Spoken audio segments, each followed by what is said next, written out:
Hello. Should be live now. I'll give you all a moment to get here. Howdy, howdy, howdy, pals, pals, pals. Let's do some globbies. Give me a hello in the chat if you're here. We'll let a few people filter in before we get started in earnest. Do confirm if you can hear me, that'll be handy. I haven't really tested this very thoroughly, and it's been a long time since I actually did one, so.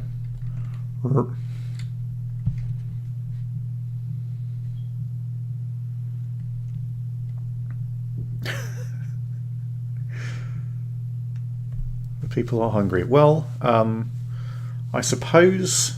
We've got any cake lying around? I don't know why that comes to mind. It's probably not important. Hello, Mike. Thanks for dropping in. Yeah, it seems better to have it unlisted for all of our sanity and reputation. Kogar, I'm afraid. Well, you did miss a Kingle in that. I missed it too. Nobody has. There's been no Kingle because I have access to the Kingle. The Kingle, I feel like, is in our hearts more than anything else.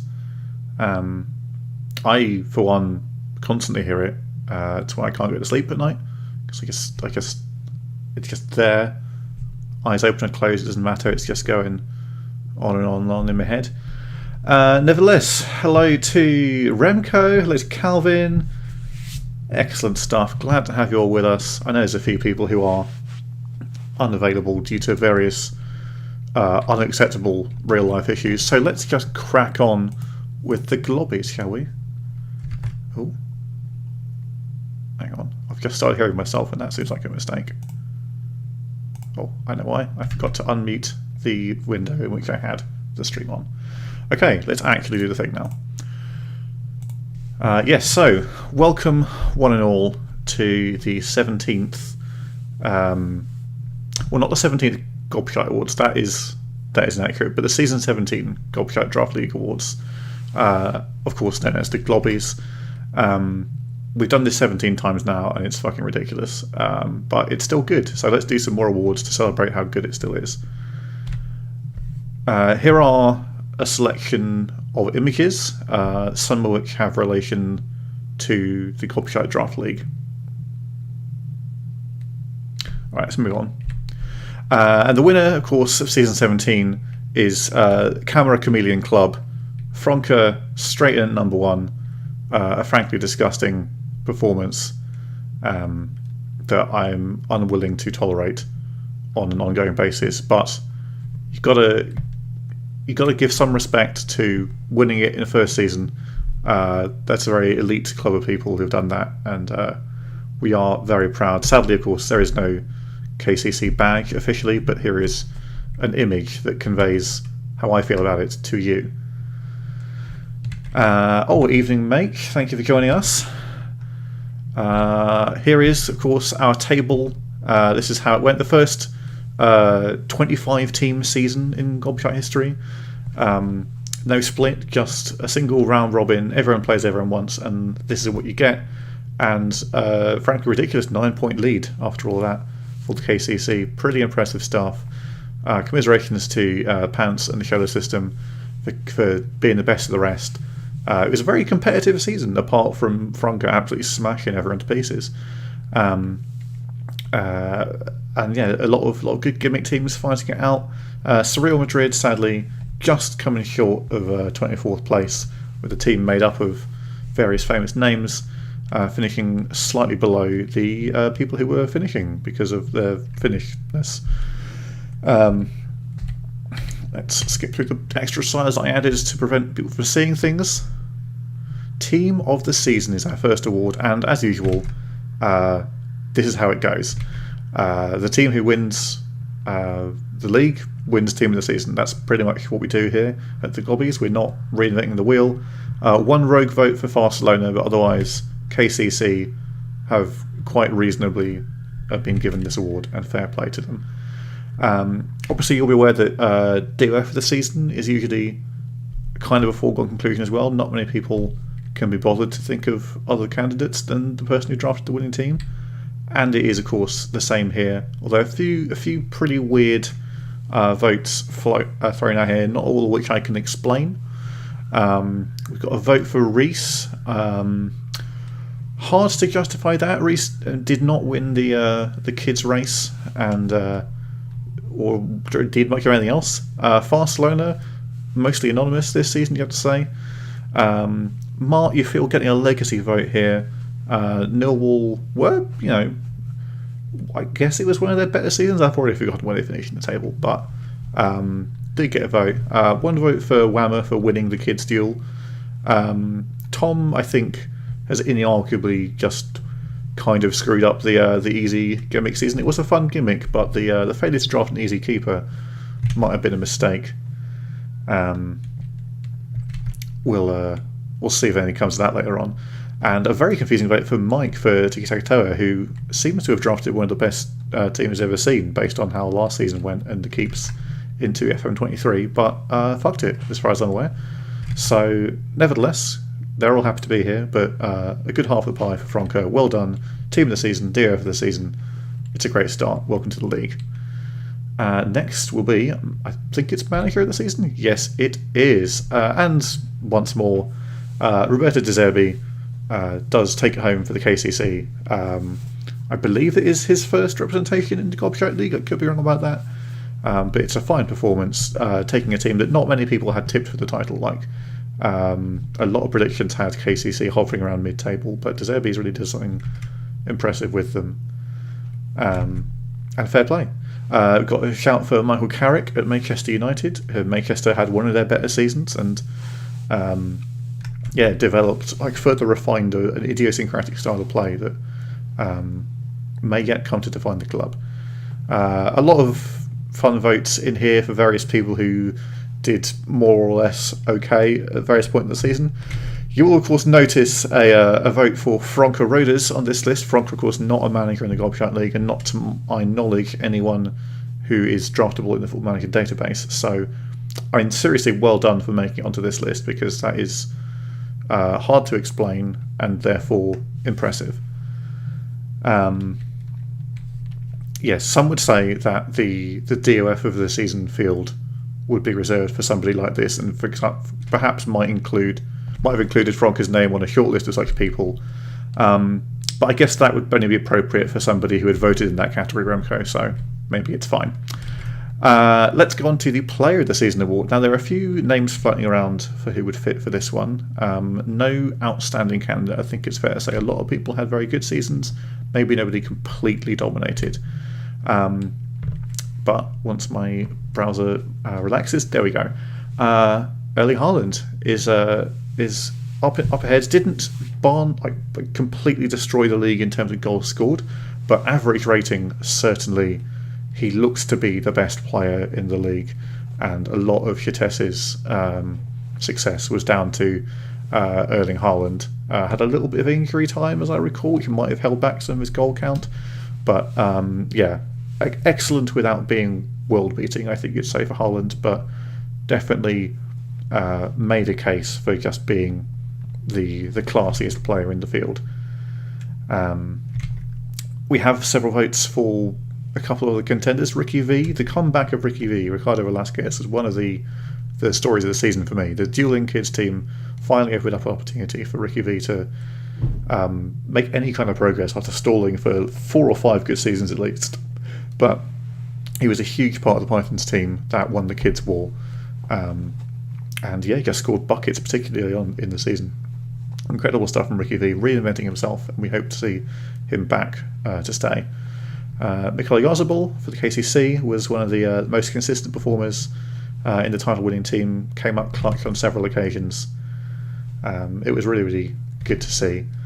Arguably the beating heart of that KCC team, which in some ways was kind of it was very much a unit rather than an individual-driven performance, but some excellent stuff. You'll see both votes for Luis Muriel and Jamie Vardy from KCC.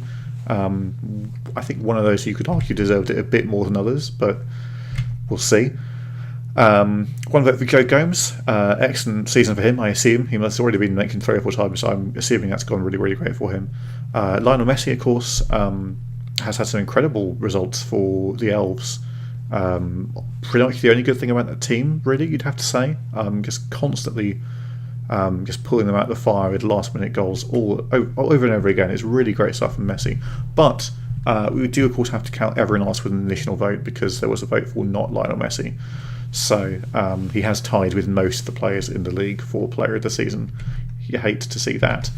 And then everyone apart from the Chips squad got a vote as well. So every single player who wasn't playing for the Chips has got some recognition here. Well done to everyone for that.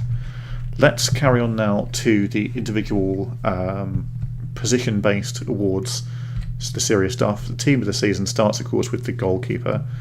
And it was hard to find a better option than Thibaut Courtois, who masterminded a very strong KCC defence, had some very impressive saves here and there. This isn't a thrilling category, but I'll do the basic stuff. Look at the jet ski in goal for Finland. Was on the pitch and did at some point make some saves. A couple of goofs, as I recall, but more than one vote, so fair play to the lad. And take a chance for the Pythons, I believe.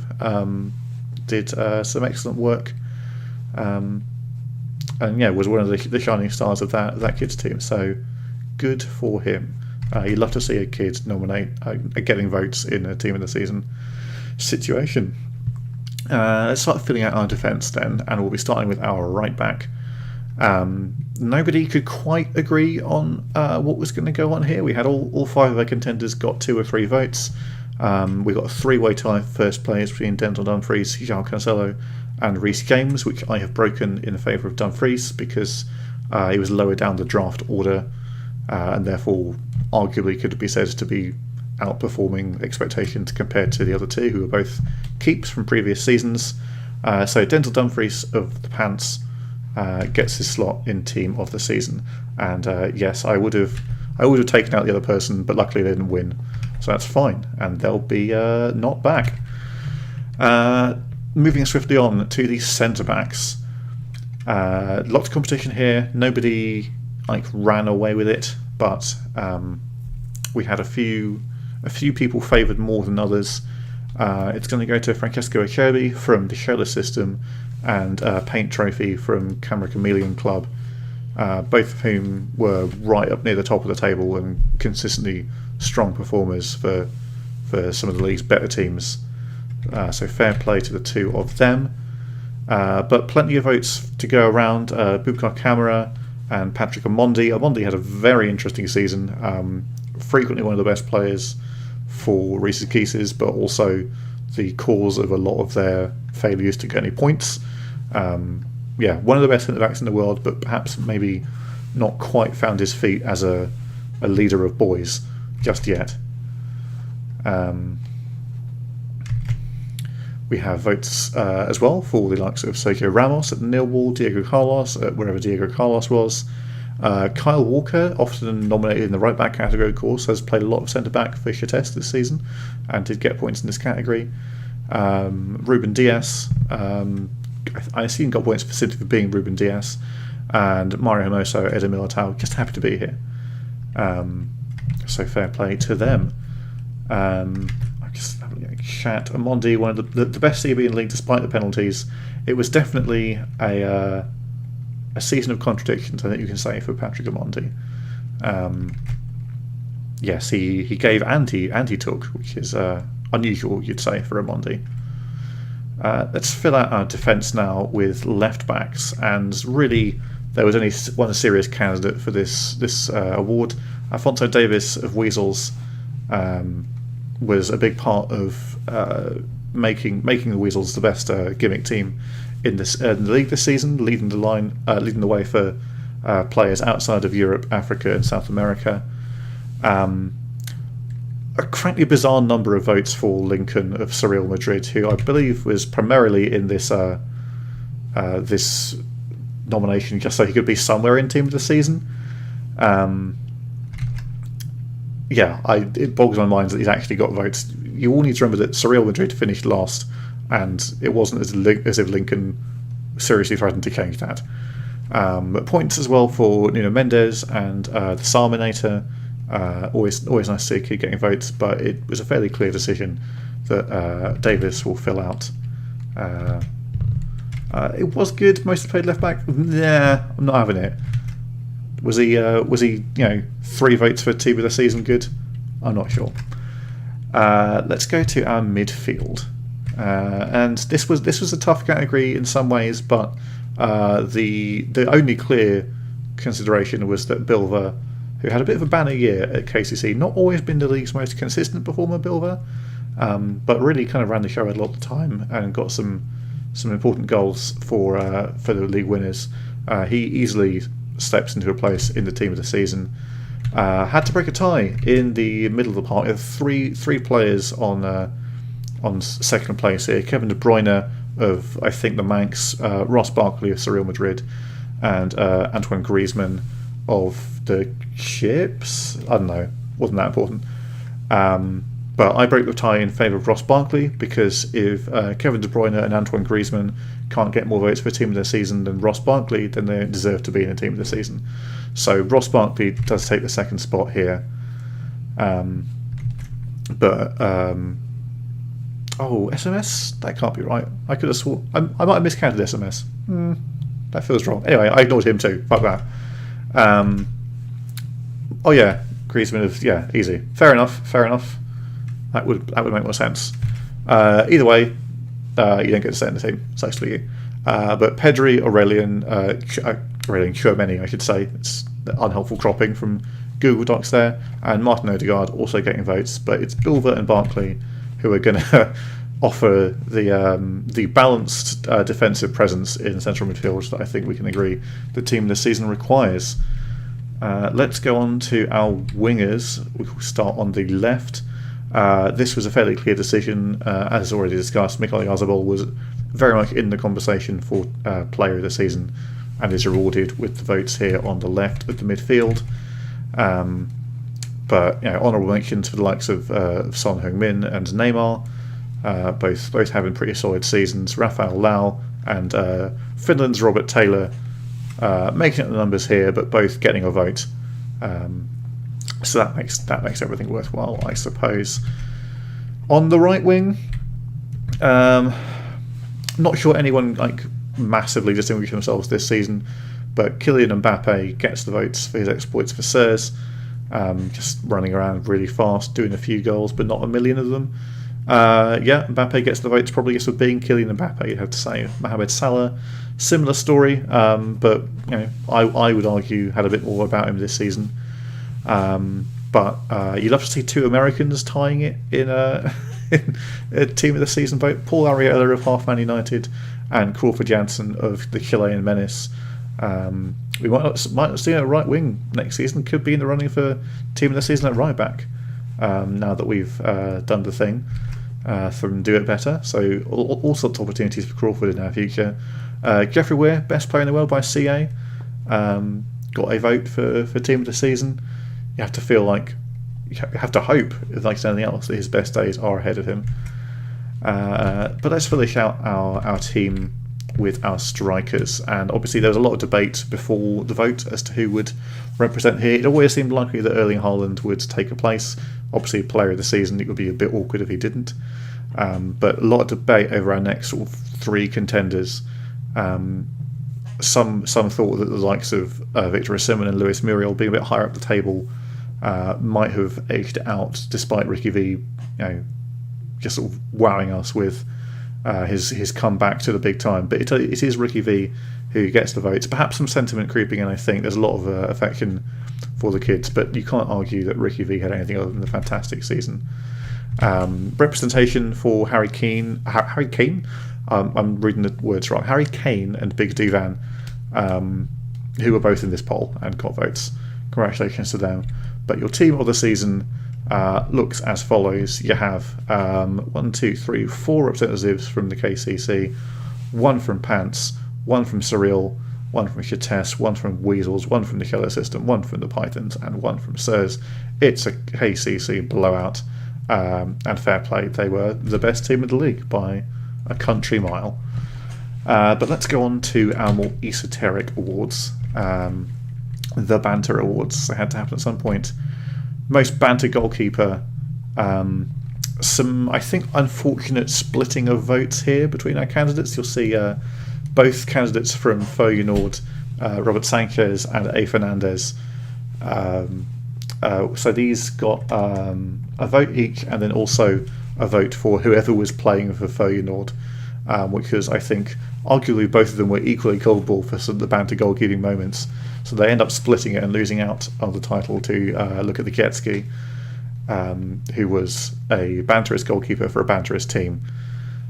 Shout outs as well for Edouard Mendy for a particularly ridiculous giving away of a goal from absolutely nowhere, and Joe Gomes. Well done to Joe Gomes for getting involved. Everybody's thinking Harry Kane's name. Go to bed, mate. Let's go to banter defender, shall we? Obviously, awarded in loving memory of Giorgio Chiellini.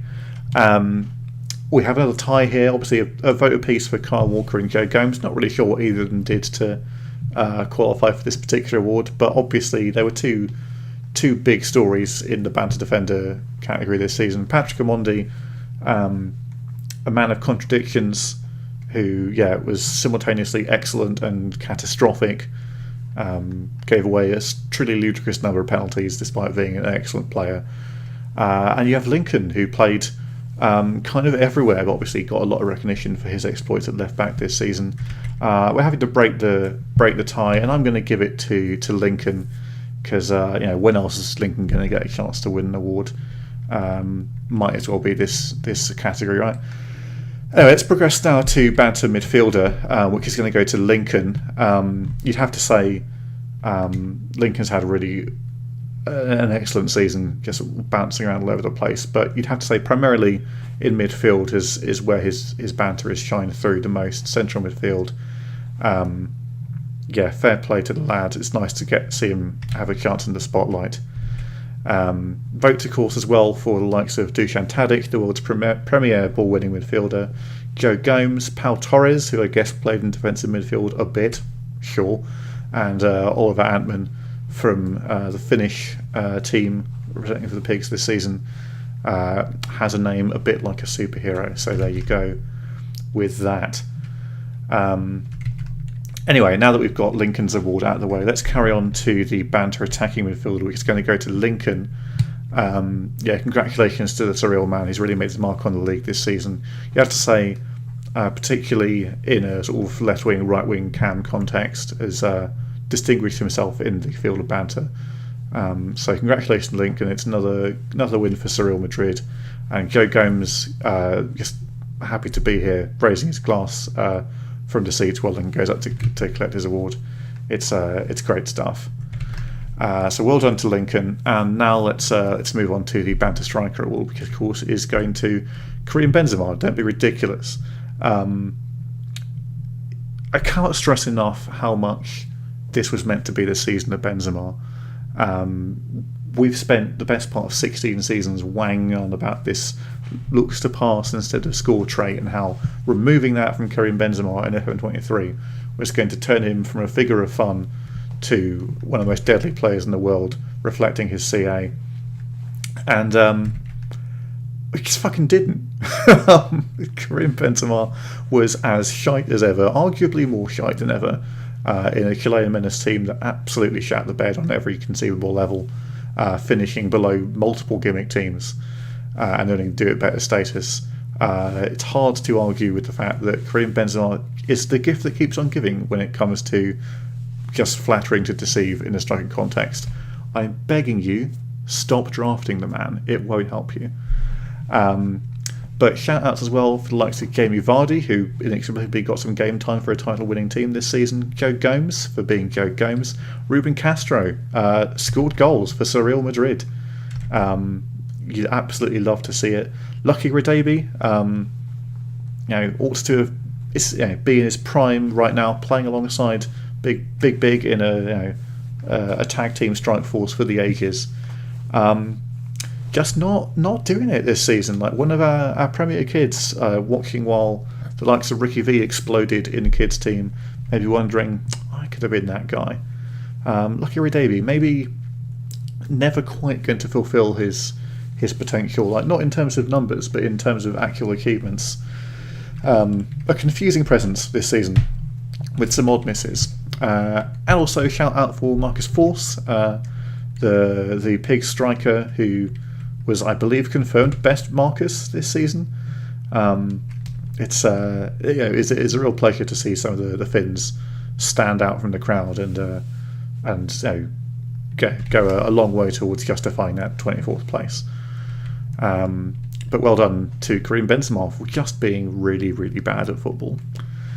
Let's carry on now for Banter Manager. I think it's fair to say that most people who voted for Giorgio Chiellini in this category have done so on a kind of lifetime achievement basis.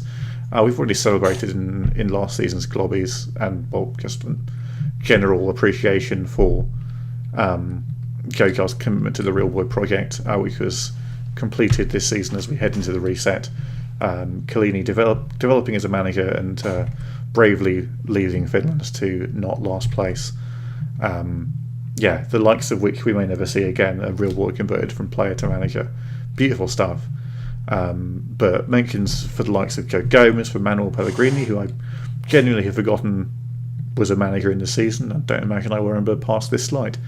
Michael Carrick for doing some weird shit at Manchester. Their confusion about whether you need the ball to win, really, really interesting. Steve Bruce for making it through a season at Real Madrid. Well done to the big man. But it's Chiellini's award. Let's carry on for Banter Team. Lots of choice here. Nobody was united in a preference. We were inundated with gimmick teams this season, and several of those are represented here. Reese's Geese is, of course, a gimmick team based around drafting wicked kids. That was a lot of fun. Feyenoord went for an EZ gimmick this season, and that went really well for them. The Balls of Foot, of course, went for the gimmick of drafting Lionel Messi and then a bunch of complete amateurs to go with him. And the Chilean Menace were out-gimmicked by gimmick teams, and that was in many ways their gimmick this season. The Kips got a vote here, for what I'm sure were good reasons, but I honestly can't think of what they would be right now. Joe Gomes, always happy to be nominated, it's a pleasure.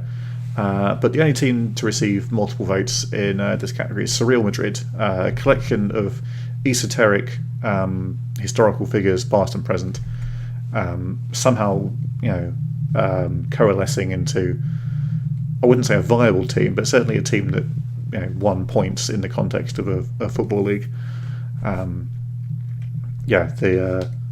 The surreal nonsense-a-thon continues, and as we head into a bold new era of surreal phoning it in, it was lovely to see a slightly more considered lot of nonsense from Hadley. Gimmick of the season. A few options here. We have a vote, of course, with Joe Gomez, who just congratulations all round, I'd have to say. A masterclass in finishing.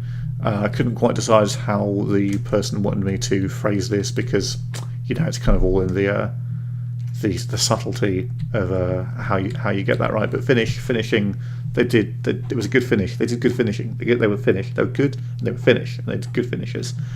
The easy gimmick from Tom, drafted players only with EZ in their names, to, I would say, mixed success. Youth Coach 1, we have multiple regens called Youth Coach 1 this season who are going to be actual parts of the Gobshite League going forward. We finally did it. We finally generated the full-blown successors to the likes of Vizio O'Sullivan, including a Youth Coach 1 who is already good enough to start for several shit Gobshite teams, and a 200-centimetre tall Youth Coach 1. It's just incredible stuff. A vote for Lionel Messi force-feeding Vince his own hat, as he just time after time continued to rescue a lacklustre Elves team right at the death with some really, really important goals. Where would the Elves have been without Messi? It's just it was a beautiful coming together of everything that Vince has ever said versus the entirety of reality. It's a brilliant development, and I'm sure that will have convinced Vince of the truth at last. Amondi giving away penalties like they were candy gets a vote here, and that vote is going to break the tie between our two leading contenders. One of which, of course, is Lincoln, just for kind of being Lincoln, playing everywhere at all times. There was the threat of Reece taking on the Do It Better Gallagher Cyril just to complete the pie for Lincoln, but he certainly made his mark on this season. And it's good to see him get a chance to pick up an award for that. But we will give it to the Geeses conceding penalties, because holy crap, doesn't matter whether you're in St Vincent and the Grandies, that's a penalty every day of the week if you're in the Geeses match. They just could not stop giving them away, mostly thanks to Patrick Amondi, who does get a worthy shout out by name in this voting to match that. So congratulations to the Geeses, and congratulations to their opponents for getting some free goals. Let's move on to the surprise of the season, one of the most broadly understood categories of award, in which everyone definitely believes it means the same thing. We've got a vote for Luis Muriel at pick 14, turning out to be really, really good as a surprise. I think viewers of previous Globby seasons might have something to say about that, but hey, pick 14. Sometimes it'll pop off, and Muriel certainly did. Joe Gomes, fair play. That man always keeps you on your toes. Tiki-Taka-Toa being complete shite ass. Genuine surprise. We were all talking about this being an easy cakewalk, as opposed to the hard cakewalks, Mike drafted an incredible team in season 16, and Blue kept perfectly for the switch to from 23, and then they just absolutely shat the bed. Ricky V coming out of nowhere to be a going concern again. Really, really incredible stuff. That caught a lot of people off guard. The kids being good, just generally. It was not a battle for a 22nd position for the kids teams. They did some serious work in the mid-table, and the kids fight was live until the end of the season. So I think a lot of them distinguished themselves this season. Lincoln are everywhere, of course. You never know where he's going to pop up. Obviously, he's something of a specialist left back, but also a specialist central midfielder and attacking midfielder and right back and goalkeeper and striker and referee. So, fair play to Lincoln for keeping us on our toes. But just generally, KCC, nobody had seen them as title winners before the season started, but people just didn't count on the close-knit team unit that drove them to success, and they massively outperformed expectations, and fair play to Franca for putting that together. We're getting near the end now. Let's go up to next door, the perennial disappointment of the season in association with Lionel Messi and the Pocket Dogs. A few excellent targets for this. A vote for the player of the season, Erling Haaland, for disappointment of the season, I guess, for not scoring 50. Harry Kane, who also got a vote for team of the season, and I want to say from the same person. Harry Kane, gets a vote for disappointment. Joe Gomes, try harder, mate. We all know you've got it in you. Calais Menace, of course, with the Do It Better team, who were just dreadful. Finished below several gimmick teams, and generally embarrassed themselves. Powered, of course, by Karim Benzema, who was much hyped this season, and I guess can't stress enough the extent to which he did not deliver on those that expectation. But Tiki-Taka-Toa, you'd have to say, yeesh, we thought that would be different, and it wasn't. A real poor showing from Tiki-Taka-Toa, and it's hard to argue with them getting away with that. And what's that? I'm just hearing a voice through the wind, just sort of whispering, "Fuck off." Don't know what that is. I'm going to ignore it. Moving on to rivalry of the season. Some interesting ones here. Some, I would say, creative interpretations of the brief. Lucky Redeemie versus The Goal, generally. Always a bit of an on and off battle, but you have to say The Goal kind of got the upper hand on that one. John of the Pantabangan Wanderers versus Feyenoord, drafting both of their first choice goalkeepers before Feyenoord had a chance to pick them up. If only Feyenoord had some kind of opportunity to draft the likes of Emi Martinez before, I don't know, literally anybody else in their team. Impossible to say. Joe Gomez versus his internal monologue. It must be tough being Joe Gomez. You're always in demand for absolutely everything, and that's got to put a lot of pressure on you. So well done to Joe for, I would say, getting the better of his internal monologue this season. Cheers to you, Joe. Manchester versus Possession, an interesting one. I think we're going to be seeing the start of a rivalry that gets only more intense from here on in. This team did not want the ball and still did pretty well despite that. With conventional wisdom implying that possession is a good thing in football. Generally, the more you have the ball, the more likely you are to score. But Manchester not interested about that. We have a vote here for KCC versus the Pants. They played each other 4 times over the course of this season and drew all 4 games. That was an unresolved rivalry, except for the fact, of course, that KCC smashed Pants by 9 points in the league. But apart from that, 4 draws, fair play. But a somewhat easy vote this season. Kumang and Reese's Geeses, with the first ever dueling kids teams, a really fun experiment. I've just realised I meant to move my camera out ages ago, out of the way of the text box. There we go. This is the kind of thing you stick around for, the professionalism involved. The dueling kids teams, it was live until almost the end of the season. Like, the Pythons had the lead for most of the time, powered by Ricky V's early season form, but the Geeses were always in it and almost pulled it off to come back. It was an absorbing contest, and I expect this will be the last we see of several of the kids, like the without 2 players vying to draft absolutely all of them to fill out an entire team. And this is the last we see of some of them. I think they've all distinguished themselves with the level of competition that we enjoyed here. Great to see. And one makes the point in the chat of it not being a rivalry so much as a mutual support thing, and I think that is somewhat true. But that can be, a rivalry can come from a place of friendship and support as well, I think. As an ongoing concern, it defined the season in a lot of ways. So I think it merits its place here. What have we got left in our goodie bag here? Nothing else. That is the last award of the season, but we do have a few special mentions to bring out for you. Nearly screwed something up. So shout outs to the admins, as well as Youth Coach 1 and Youth Coach 2 meters. I will say at this point, thank you very much to Whammer. I obviously did a lot of the admin towards the back half of the season, but I was away and ill and generally not very available for a lot of the early parts of the season, Whammer really stepped up with consistent admin work, so thank you very much for that. We have a shout out to Mage for perfecting the Manchester United play style.